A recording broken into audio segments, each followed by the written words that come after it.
Bonjour et bienvenue à tous. Vous êtes ici dans la deuxième vidéo d'une série où je vous explique quel est le budget qu'il faut prévoir pour se lancer dans le VTT-AE. On parle des équipements du rider, du bike. Ici, on parlera du vélo en lui-même. Par la suite, on aura encore les coûts du transport et ceux liés à l'entretien du vélo. La vidéo va s'articuler comme ceci. Plutôt que de vous donner 2-3 vélos dans une certaine gamme de prix et ensuite vous dire ils sont bons, je vais plutôt essayer de vous faire comprendre qu'est-ce qui fera un bon vélo pour vous. Quel est ce dont vous allez avoir besoin comme type de vélo, pour quel type d'activité, plutôt que de bêtement vous dire voilà, moi je prendrais ça dans ces prix-là, j'aurais pris celui-ci dans une autre gamme de prix et tout au-dessus du budget, j'aurais pris ce vélo-là. Ça, j'aime pas trop ce genre de vidéo. Pourquoi? Parce que les vélos que je vous aurais présentés auraient donc été des vélos qui sont super bien pour moi, pour quelqu'un qui a l'expérience que j'ai au jour d'aujourd'hui et avec les attentes que moi j'ai. C'est pas le cas de tout le monde, je ne suis pas l'ensemble des riders, tout le monde n'a pas les mêmes envies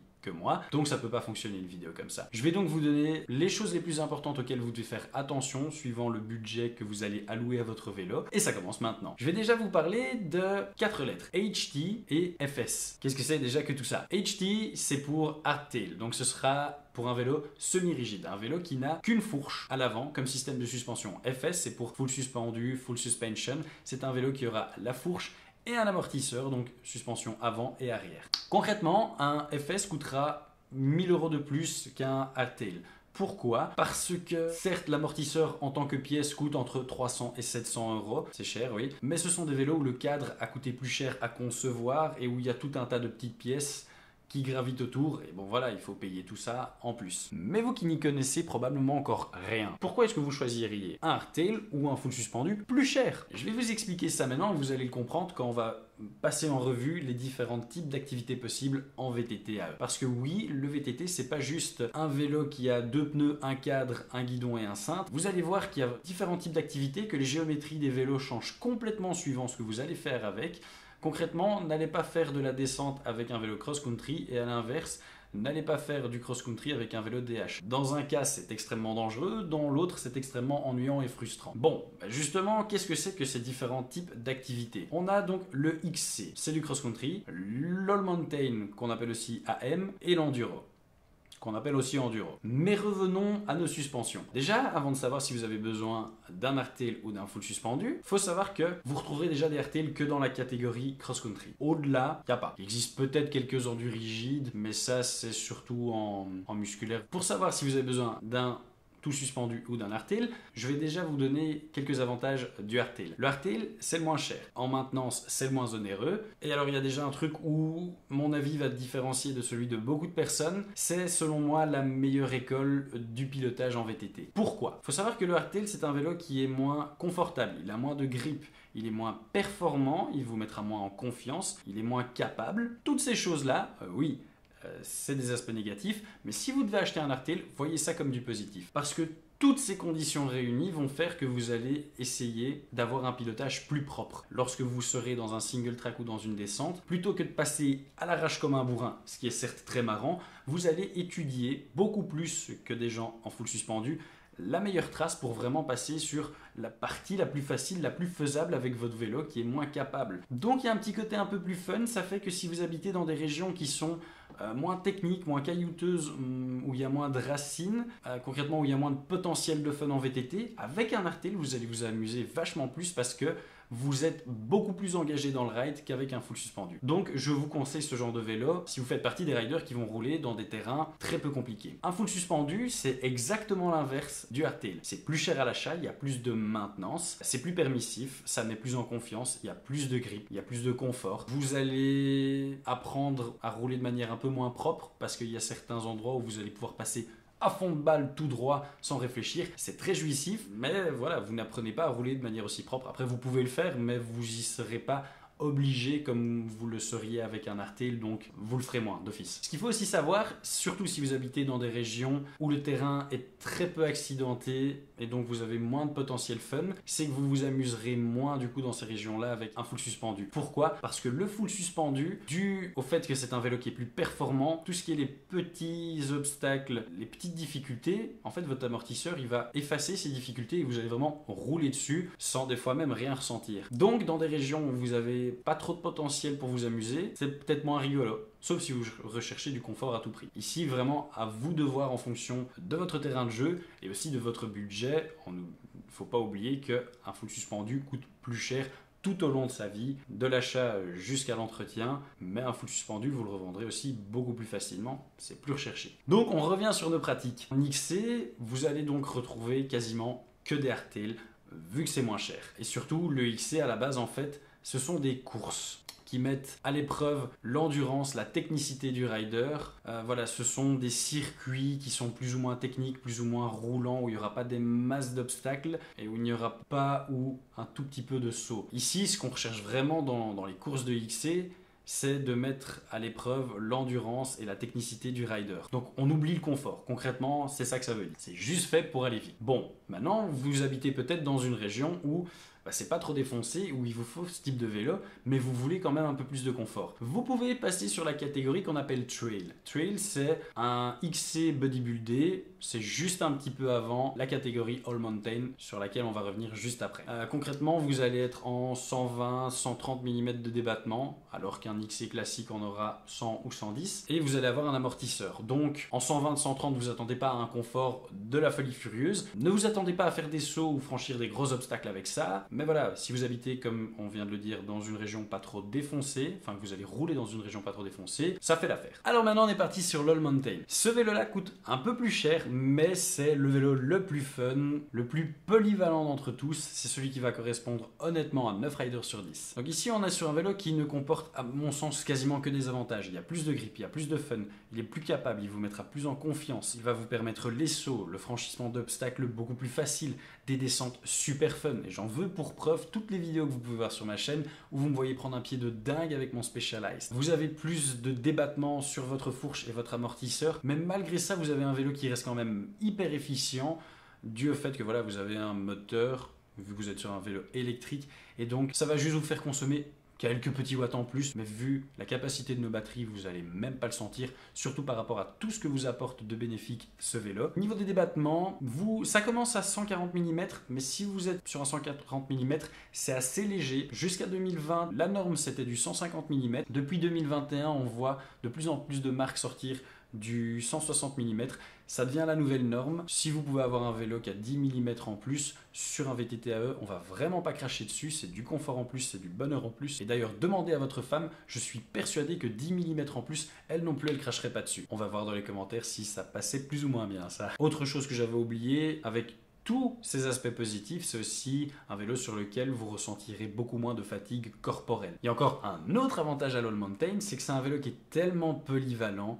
Vous pouvez vraiment tout faire avec. Vous allez pouvoir faire votre rando typé XC avec vos potes et finir avec votre bière et le pain saucisse lors de votre rando du dimanche. Vous allez aussi pouvoir aller sur des terrains un peu plus endurisants, plus engagés. Le bike park, c'est faisable, mais croyez-moi, après l'avoir testé plusieurs fois, c'est pas le terrain le plus rigolo pour aller avec un All Mountain, mais ça reste faisable. Et il y a encore un avantage à l'All Mountain, ce vélo est du coup tellement capable et tellement polyvalent, c'est le seul qui est aussi polyvalent que ça vous permet, vous avez comme contrainte de n'avoir qu'un vélo, peu importe pour quelle raison, vous pouvez vous débrouiller pour faire tout avec juste un All Mountain, alors qu'un cross country ne pourra pas aller faire beaucoup plus que ce pourquoi il est fait, enfin que ce pourquoi il est conçu, et un enduro va vraiment pas être sympa sur des parcours typés cross-country. L'All Mountain lui est vraiment capable de tout. Autre gros avantage de l'All Mountain, c'est un des seuls vélos où vous pouvez vraiment tout faire, ça rejoint ce que je viens de dire, sans être frustré, sans vous dire que le vélo n'est pas adapté, sans vous dire qu'il vous manque peut-être un peu de débattement pour réussir à faire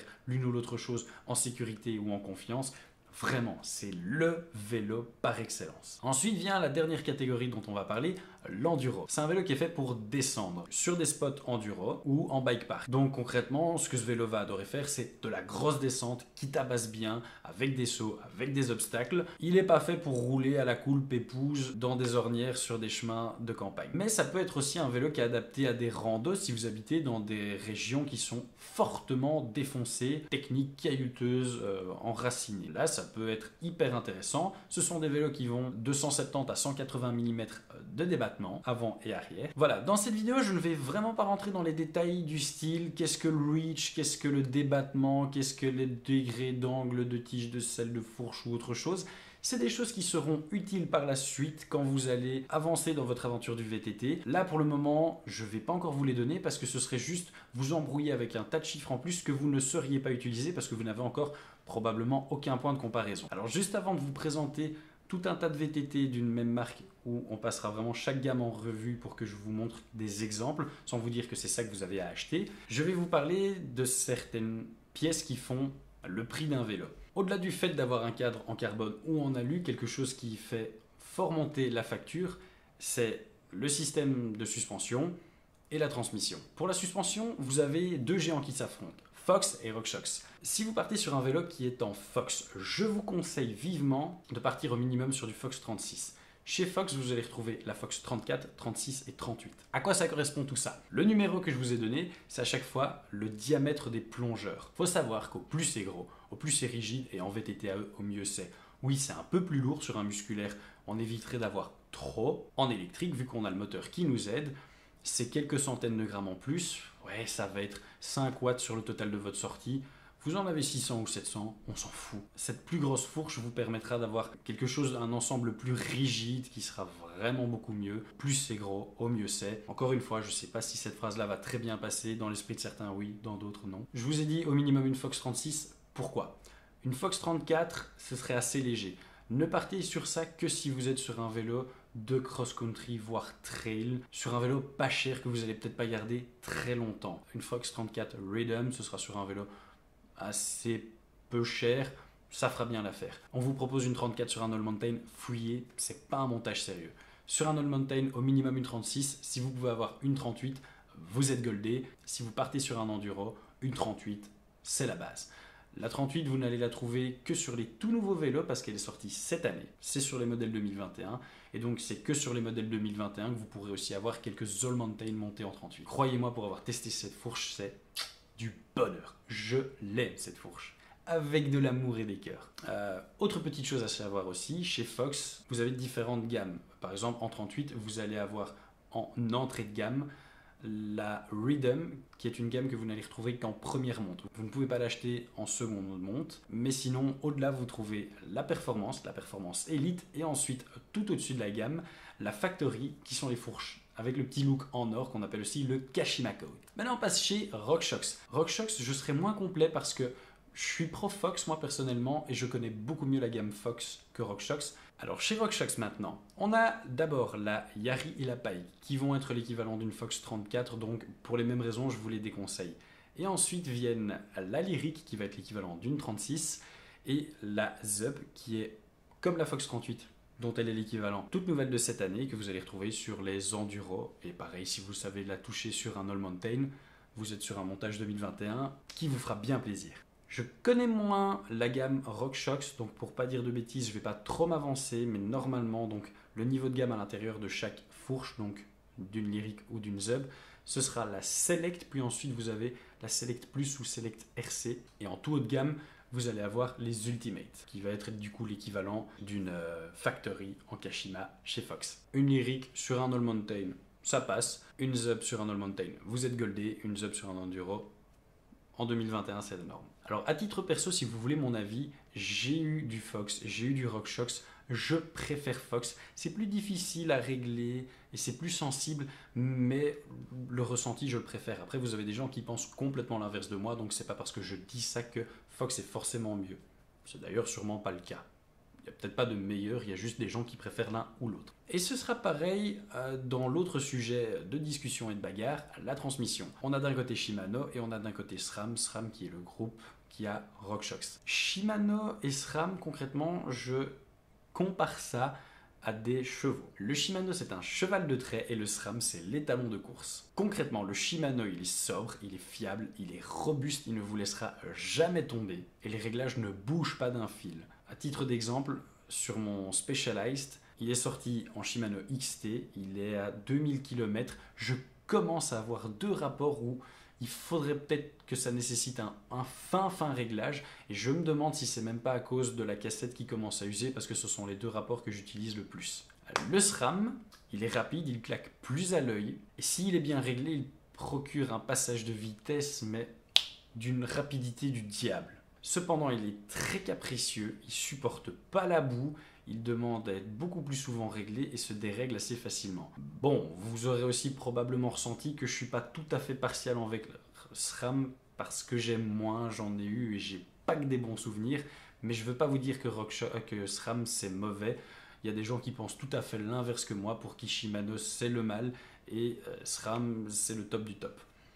Ici, c'est un ressenti que vous allez devoir vous faire par vous-même en testant. Je vous ai aussi mis pendant toute cette explication un petit schéma qui vous compare les gammes Shimano et SRAM. Comme ça, si jamais vous tombez sur un vélo que vous aimez bien, le vélo il est monté en Shimano alors que vous préférez du SRAM, vous pouvez au moins comparer comme ça, savoir où est-ce que vous vous situez dans la gamme.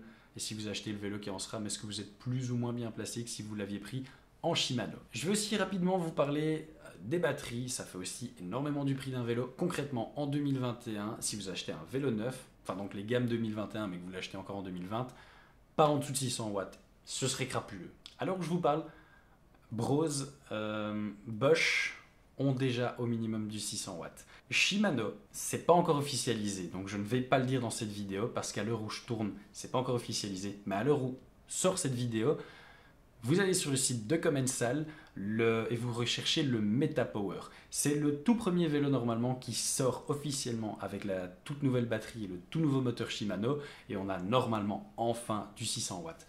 N'achetez pas en 2020-2021 un vélo qui n'a pas au minimum 600 watts. Le problème avec ça, oui, ça vous coûtera 100 ou 200 euros plus cher, c'est que si vous avez moins que ça va vous frustrer vous parce que vous allez devoir réfléchir pendant votre sortie à comment gérer vos modes d'assistance, et des fois quand vous allez avoir besoin de plus, vous n'allez pas oser le faire pour que votre batterie tienne jusqu'au bout, et vous allez aussi frustrer vos potes qui vont se dire eh ben, pour pouvoir rouler avec lui, on doit faire des sorties moins grosses, c'est moins rigolo pour tout le reste du groupe, ça n'amuse personne. Oui, c'est du prix en plus, mais franchement, ne partez pas sur moins, ça va frustrer tout le monde. Le seul intérêt pour moi des plus petites batteries, c'est pour avoir une batterie additionnelle quand vous faites vraiment des grands raids. Autre petite parenthèse dont je veux parler ici dans cette vidéo, c'est le prix des vélos en 2021. Vous l'aurez peut-être remarqué, tous les vélos en 2021 coûtent plus cher que leurs homologues de 2020 et des autres années. Ce n'est pas les constructeurs qui ont voulu se faire plus de marge sur votre dos ou les revendeurs. Il s'agit d'une taxe imposée par l'Europe pour éviter le dumping. Et si je me souviens bien des chiffres, ça agit à hauteur de 30%. C'est énorme. Certaines marques qui tapaient déjà très fort dans les prix, et je ne vais pas en parler parce que ça ferait trop plaisir à certains, ont réussi à limiter l'impact sur le consommateur en mangeant un petit peu dans leur marge à eux et dans celle des revendeurs. Certaines marques, et là je suis désolé, je vais être obligé de citer Canyon, ont tout pété parce qu'il n'y avait pas le choix sur le consommateur final, et on est sur des vélos qui coûtent 1000 euros plus cher que leurs homologues de l'année précédente. Alors non, le vélo n'est pas mieux qu'avant, il n'a pas pris des composants magiques pendant une année, c'est juste que voilà, à cause de cette taxe, le vélo coûte plus cher. Comme ça, vous savez pourquoi c'est pas les revendeurs qui ont voulu vous sucrer. Maintenant, il est temps de passer sur l'ordi et je vais vous montrer la gamme Moustache. Pourquoi je vous montre Moustache? Deux petits disclaimers. La première raison, c'est que Moustache, c'est une marque que je connais très bien. C'est une marque qui coûte certes assez cher, mais j'ai roulé en Moustache, j'en ai eu plusieurs. Je sais ce que ça vaut. Ce sont des vélos très fun et surtout, je connais très bien leur gamme. Il y a d'autres marques qui coûtent moins cher, qui proposent aussi des gammes très larges comme Moustache, mais je ne les connais pas, donc je ne peux pas aussi bien en parler que ce que je peux vous parler de Moustache. La deuxième raison pour laquelle j'ai pas trop de problème à vous parler d'une marque comme Moustache qui se place assez cher au niveau du prix, c'est parce que pour moi, acheter un vélo en fonction de son prix est la pire erreur que vous puissiez faire. Admettons, vous avez deux vélos, un qui est 400 euros moins cher et l'autre du coup qui est plus cher. Choisir l'un et pas l'autre à cause du prix, c'est la pire erreur pour moi.